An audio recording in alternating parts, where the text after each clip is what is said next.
tugiye gushima kubera atanteguro rero yagizemo kumva ngo haguruka ukuri satani mu bantu yarahambaye ariko natsinzwe mu izina rya Yesu.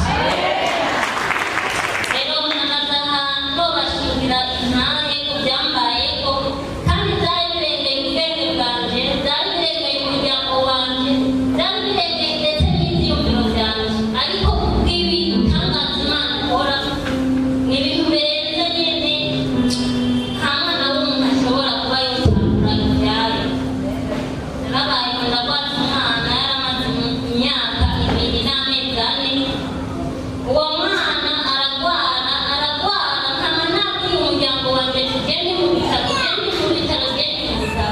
haragera ahantu Imana imwisubiza ndetse n'uri ari ku muryango hari inyuma ariko arakubagana byahatari ariko ntaco nyine ncomutunga uko Imana